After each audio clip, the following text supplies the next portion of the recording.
Hello and welcome to Beyond the Noise, the podcast series from PRWeek. I'm John Harrington, the editor of PRWeek UK. I'm joined today by my PRWeek colleagues Danny Rogers, editor-in-chief, and Siobhan Holt, news editor. Welcome to you both. Hello. Hi, John. So, we have some meaty issues to discuss today, but first, a bit of a festive flavour. The long-awaited John Lewis campaign is out, or rather part 3 of the Christmas trilogy. The Gifting Hour by Saatchi Saatchi centres on a 2-minute film showing a woman picking out a gift for her sister, then falling through a rack of dresses and venturing through nostalgic scenes from her past. It was released a couple of hours before we were recording this, so fresh in our minds, and I thought it'd be a good idea to get some reactions. So what were your initial thoughts, both of you? I really like it. I think it's a very powerful bit of promotional film. It reminds me quite a bit of the John Lewis output back in about 2010, 2011, just before they did The Long Wait, which is one of their most powerful and most popular festive ads. They also did something called Always a Woman, which wasn't a Christmas ad, but it was a film that told the story about a girl, a woman growing up, and it was brilliant. And I think it sort of started that whole emotional John Lewis approach to advertising and PR. And to me, it's got reflections of that. Of course, it doesn't really matter what I think of it. But what matters will be whether it works for them, right? Whether other people like it and whether their audience go to John Lewis more over the festive season and buy stuff. And that's a bit more tricky to work out. I mean, one of the reasons they introduced all the toy characters, the sort of cartoon characters, was because if you remember, they wanted to sell those products as well as using them to engage the audience. They were actually selling that product. Whereas this particular campaign is a corporate campaign. There's no products in it, as I understand it. I mean, there may be a few in that film that they can then resurface, but it was not focused around a particular product. It's focused around the whole gifting, shopping, John Lewis festive experience. So time will tell whether it works for them commercially or not. Yeah, it was interesting, isn't it? Because this is obviously the third of the 3, and it looks like the second one was more focused on a few specific products, wasn't it? Because they had the that campaign with was it pink cashmere Yeah, top jumper. and things like that. So yeah, so it feels like I wonder if it's a very deliberate attempt to go for different angles for these different campaigns. Because the first one, which I didn't even think of as a Christmas campaign, was back in September when there was all the story about bringing back Never Knowingly Undersold. So in a way, it was the earliest Christmas campaign we've ever seen.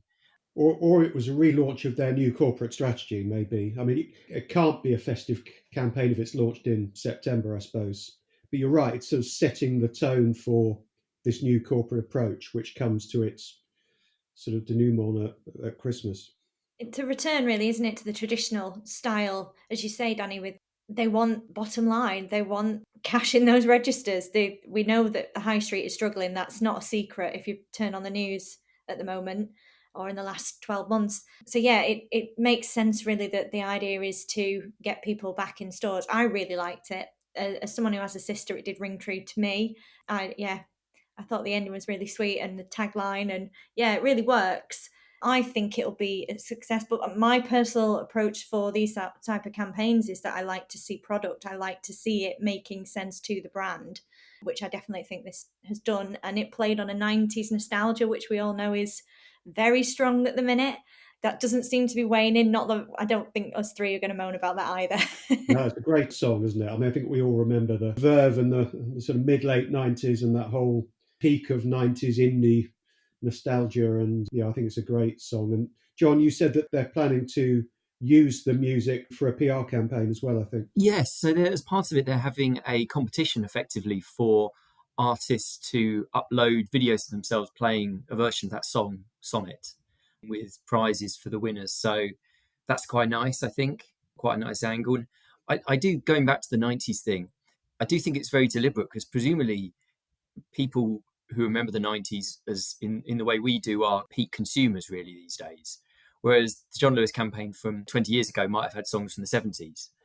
So it does feel like actually people who remember and have fond memories of the Verve and that era are probably those with the most disposable income and are buying the most presents because they've probably got people older than them and people younger than them that they're spending a lot of money on.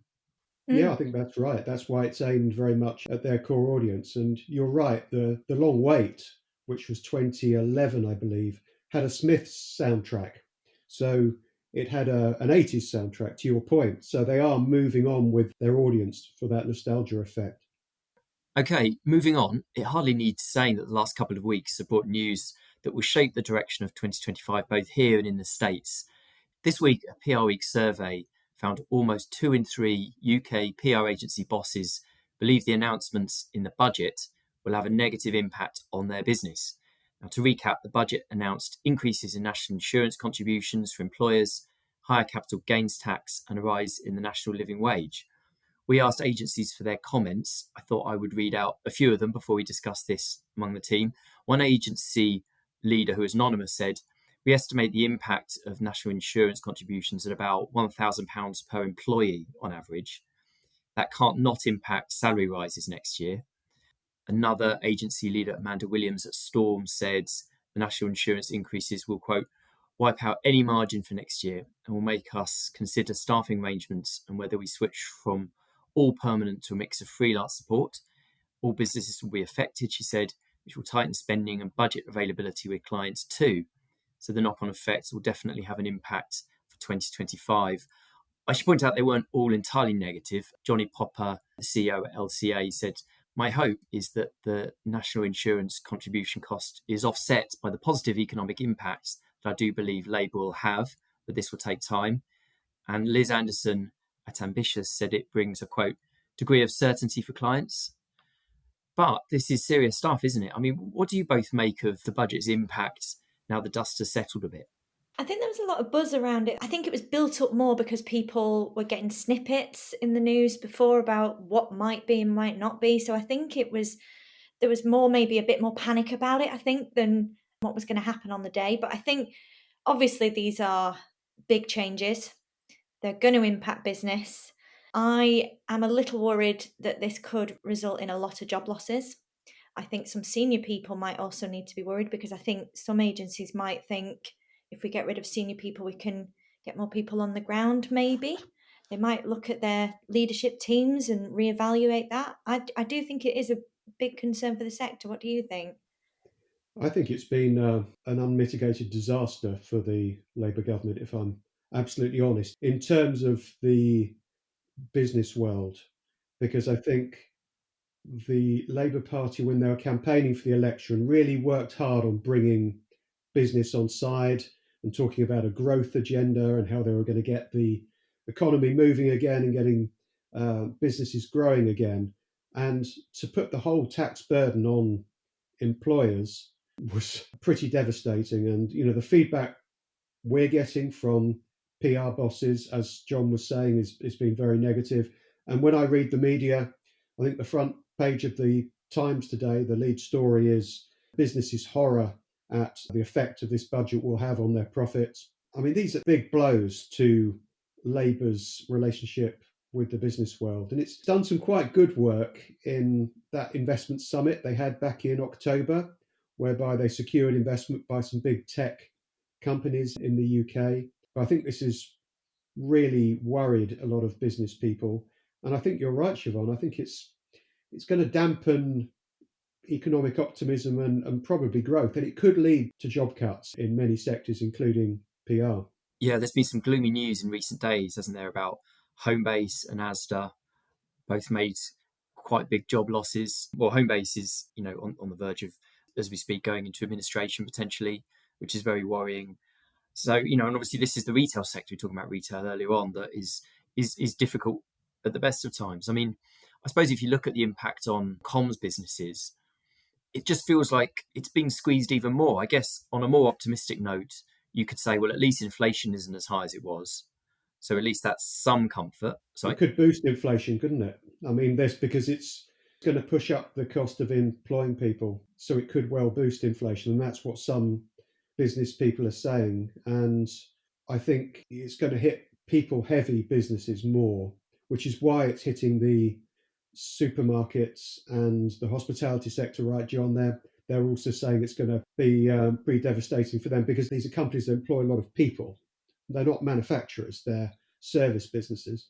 And that's public relations and advertising and marketing as well. It relies on people, and people have suddenly become quite a lot more expensive to employ. I think it might affect the government's approach to other policies too. I mean, someone who used to write about the hospitality sector, and I still keep an eye on it, I thought it was very telling that the plan to ban smoking outdoors, the government isn't going ahead with that in relation to hospitality venues. And I think that idea of like, you're going to clobber us even more. I think the government, although probably many in the government would be quite up for pushing ahead with that policy, they probably realise that we need to do whatever we can given these tax rises. Yeah, I also think from a sort of narrative point of view, the trouble is that a lot of people thought what this Labour government is going to do, it's going to favour the public sector and it's going to bail out the public sector, which a lot of people think is necessary. But the way they positioned it originally was they weren't going to use the private sector to bail out the public sector. But the way they've done this budget looks exactly that to me, because they're saying they're going to protect public sector employers from these rises by subsidising them. So it feels like the whole burden falls on the private sector, whereas you know that's not what they were saying. They were saying we're going to rely on the private sector for growth for the next 5-10 years. And it's a real worry, I think, for new talent coming into the sector because there may not be jobs there now, and that is a real worry for. And we already regularly write that PR is a problem getting younger people into it. So this is only going to make it worse. Yeah, I think you're right, Siobhan, and particularly with AI as well, right? Mm. Where quite a lot of businesses are talking about cutting junior staff because they can do some of those tasks with computers, and yeah, it's going to make it even more difficult to get a job in your first job in PR, I think. Yes, so the budget is obviously creating a lot of concern, but to look on the brighter side, there was some better news from PRWeek's Top 150 Monthly Trading Tracker, which takes the pulse of agency land. The most recent survey found 70% of agency bosses thought trading in October was better than expected. That's up from 55% in September. I want to pick out some of their comments. So actually, we've got Flo Powell at Midnight, the joint managing director there. She said, leads are massively up. We've signed some new clients and things are looking very positive. Leads are taking an absolute age, but we're seeing green shoots, which will spell good news for next year. Ghosting is still a thing, sadly. A few people continue to mention the problem of ghosting. James Gordon McIntosh at Open Glory said October was strong. The golden quarter for the high street and the Christmas campaigns rush came strong this year. Axicom MD Rosie Bannister spoke of, quote, ending the year with a bang. What have agency leaders been saying to you both about recent trading? I actually spoke to one this morning, and they said that they thought business feels better, and it's better than this time last year, so that's good. And they were pretty excited about Christmas as well. That was another part of the message that they said. But yeah, it's just quite nice to hear a bit more positive news coming from the PR bosses that we're speaking to. What about you, Danny? Have you heard the same? I must say I haven't had that yet, but it's encouraging that you're hearing that, and it's encouraging that the trading tracker is showing that. And our trading tracker is brilliant in the sense that it gets like lots of feedback every month from lots of different people. So I think it is encouraging. And you're right, it's been a tough year after a very tough year last year. Any sign that things can pick up a bit, we kind of hope that things would pick up towards the end of this year once a new government was underway, once it had done its budget, once all the various elections were out the way around the world. So let's hope that it is a sign of economic recovery. Okay, let's look at some other big political news now. We covered initial reactions to Donald Trump's election in a PRWeek podcast a week or so ago. We've been looking this week at what it could mean for public affairs in the UK. Siobhan, what are people saying? Yeah, so well, I think Josh Lamkin actually, who is partner at Pagefield, he summed it up the best.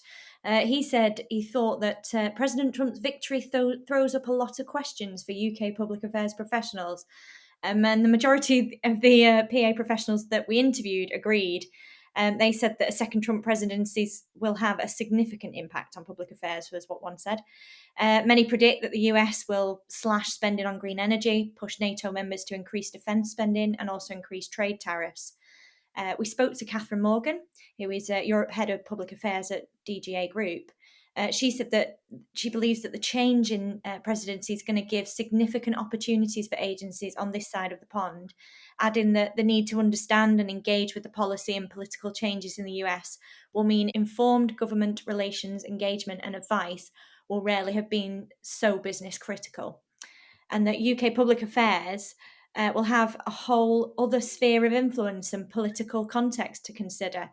And I mean that in terms of changing the bilateral relationship and the wider business impact of debates and decisions being made in Washington. So in practice, that's going to mean that public affairs practitioners are going to be working much more closely with US public affairs colleagues to gain insight and counsel and to help businesses operating across different markets as well. What did you guys think, though? I think that's absolutely right. And by the way, we have just launched a new lobby tracker product on PRWeek.co.uk, and it's really interesting. It shows what a massive increase there has been in public affairs and lobbying over the last 6 months or so, which you'd expect because there's a new government, and the new government has been trying to get its policies straight. So people are obviously trying to influence that. And I think the US election is just yet more change, as you were saying, Siobhan. It's things are going to change again because there's a new administration coming in there next year, and people are going to get their head around all those policies as well and how they affect the UK. Yeah, it's a reminder, isn't it, that for a lot of parts of this industry, change is good for the sector, regardless if that change is overall a good thing. Just the sense that there's so much more uncertainty now with the Trump presidency than if it was going to be Harris. That companies, organisations of all type just need more expert counsel. So, just as we saw, do you remember in the years after the EU referendum and Trump's first presidency, there was a big growth in those agencies that do corporate and public affairs together. We definitely saw that in the top 150 consultancies table. So we may well see that again. I mean, there's no let up in the amount of uncertainty at the moment in terms of what Trump presidency might bring. No, I think you're absolutely right, John. PR does always thrive on change. It's one of the advantages it has over advertising, which tends to rely very much on consumer spend and sentiment. Public relations is often dealing with change and issues, whatever they are. It creates work for PR advisors. Um, but I do worry a bit about the ESG purpose stuff, which has provided a fair bit of work for UK agencies in the public relations space for the past 5 or 10 years or so, and I do think that it's going to hit that because it's a continuation of the culture wars, isn't it? You could actually say that Trump has won a major battle in the culture wars, and I think it's going to make businesses quite wary about running purpose campaigns, certainly for the short term, because I think it's just such a heated, polarized environment, which the Trump presidency will only increase. There was really fascinating news this week about The Guardian being the first major title I can think of to say it's coming off X, a platform formerly known as Twitter, obviously owned by Elon Musk, who's been very, very close to Donald Trump. There's been sort of talk of people leaving X brands, other organisations for quite a long time. This feels like a bit of a moment to reflect. What do you make of this news, Danny? I think it is fascinating. I mean, let's face it, X has been losing users for the past couple of years, particularly the last year since Elon Musk has owned it and run it. Although it did, I believe, get a big boost in users around the election because clearly people wanted to see what Musk was saying or what the different polarized forces were saying. I kind of understand why Guardian is pulling off X because it thinks that it's a platform that doesn't share the progressive values that the Guardian does. That worries me as a journalist because I feel that the big problem with social media is they become echo chambers. That's the big weakness of social media. And I think if you start pulling off mass media simply because they don't agree with your values, you're effectively disengaging from those hundreds of millions of people, right? You're saying, we don't want to talk to you because you don't share our values, which doesn't seem to me a particularly good way of sort of trying to win your arguments in life. So, yeah, I think it's a big call by The Guardian. I mean, for example, if we're advertising or doing PR in a relatively right wing newspaper like, I don't know, the Daily Express, just because we don't like its editorial views and don't necessarily like, we probably still feel as advertisers we need to engage with that audience because they're still a valuable audience for our products and services. So pulling off mass media worries me a bit. Don't know if you agree.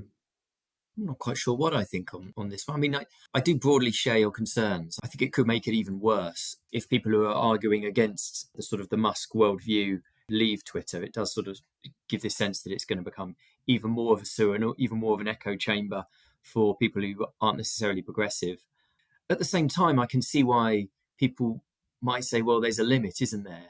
The more one way to sort of punish, if you like, or at least give a statement against Musk and people who are of that view is to say, right, well, we're not going to engage on your platform. It's not so much the fact that the people there might have views you don't agree with. It's more the fact of this is owned by this person and what we think what he's done has been particularly bad. So actually, we don't want to give any money or any space to him. Yeah, you're right. It does punish Musk, but by implication, the Guardian are punishing all those people who voted for Trump, which I believe was more than 50% of the US electorate. So that's what worries me a bit. You know, they're punishing a majority of the population who voted that way with that attitude. You know, I'm no fan of Musk, and I think that Twitter has gone downhill under him. I certainly use it a lot less since he's been running it. But that said, just disengaging entirely feels to me like you're losing touch with half or maybe more of the electorate or consumers. Well, I contacted a few PRs about this to try and get their thoughts on it. And one said that audience size is what many brands still prioritize, unfortunately. For PRs, they will see a drop in overall reach when they land coverage, but this particular PR person didn't think there would be a massive change in strategy because PRs all have clients that have chosen to come off X as a platform or have criticized it and come off it as a marketing platform. And that anyone who's been on the X or Twitter, whichever way you say it, for the past 12 months knows it was becoming more and more irrelevant. So yeah, I thought that was an interesting point, really. And I have noticed myself that PRs do seem to be posting that they're coming off it, or you'll spot that one or two are moving on to, I think, Blue Sky or Threads are coming up as the main contenders. But without journalists being on there as well, it kind of defeats the object, really, doesn't it? And same with audience, I would imagine. Yeah, I think you're absolutely right. You know, if there is an alternative, if Threads or Blue Sky become a replacement mass medium for Twitter, then that would work. But they're not there yet, as I understand it. They've probably only got, I'd imagine, a tenth, if that, audience of Twitter. So it's not really an alternative yet to defect from a PR professional or an advertising professional's point of view. I actually heard another viewpoint, which I think was in the FT this week, was that actually it might boost advertising on Twitter and PR on Twitter because, sorry, X, I should say, because now Trump is becoming president and because Musk is going to become part of that presidency effectively. You know, it sounds like Musk is going to be almost a member of that government. Then a lot of businesses will want to get close to Musk and Trump for pragmatic reasons. So it may be that they will re engage with X to help them do that, to get closer to power, because that's the way it works, right? Business tends to ally itself with whoever has the power and therefore the influence. So you could actually boost X on that basis. And I've heard others say as well that X is not the only platform with the rhetoric that's vitriol, that there's problems. Facebook has its own issues. There are other platforms that have challenges, shall we say. So yeah, I did think that was an interesting point. And finally, you may have noticed something slightly different at PR Week this week. We have a new website. PRWeek.co.uk went live on Tuesday with a different look, several different features. I think, first of all, I will kind of point out some of those. We've got a bit more signalling about the must-read articles. We've got 5 articles we think everyone should read when they come on the site, sort of signalled at the top. We've got a much wider, more prominent banner for our sort of in-depth feature or analysis piece that we think is topical and should also be read. We've done a bit of tweaking of our design generally for things like the podcast and things like the trading tracker. And generally, we think we've smartened things up a bit. We've tidied things up, and the bulletins are looking slightly different too and a bit more direct, I think. So I think that's broadly a summary of the main things we've done. Danny, do you want to talk about some of the reasons behind it? Yeah, I think that's a good summary, John. I just think it looks better. I just think it's a better showcase for our excellent and always improving content, really.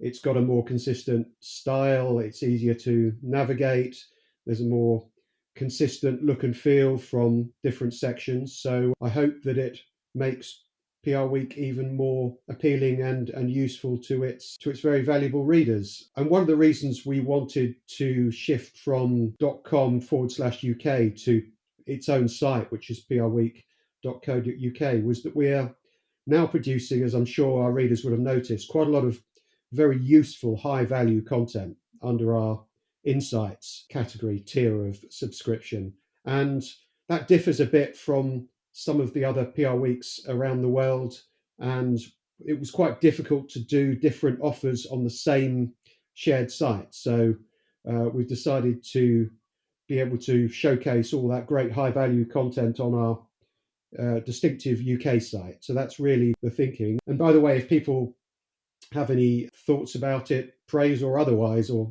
feedback, then do let us know. Absolutely. Siobhan, any thoughts? Obviously, as news editor, you're making changes probably more regularly than anyone. I try. We just wanted to make it more accessible for our readership. I think that was the top and bottom of it, really, was we were providing all this great content, but the website just wasn't as accessible as we would have liked. And I think the revamp really demonstrates that, not only visually, but it's much easier to get around when you're trying to find all the great bits that are on PR Week. So yeah, and as you say, it's extended to our podcast as well, the imagery on that, and we will be going further. So yeah, if you do find a glitch, please be kind, because it's still a work in progress, and we're going to be doing it on our social media sites as well. So yeah, it's one to watch, I think. Absolutely. You probably noticed that the new design doesn't include our floating heads on the podcast images. So Probably a good thing. Possibly a good thing. Going back to the point about the sort of emphasizing the premium tier content, Danny mentioned earlier on the sort of lobbying tracker that we launched this week, and that's a really good example of exactly that. And that was our big article to launch on Tuesday. So definitely check it out on prweek.co.uk. Okay, that's it for the podcast today. Thanks to Danny and Siobhan. If you've enjoyed this episode, we'd love it if you could leave a review, please, wherever you access PR Week's Beyond the Noise podcast. Thank you for listening. Until next time, goodbye.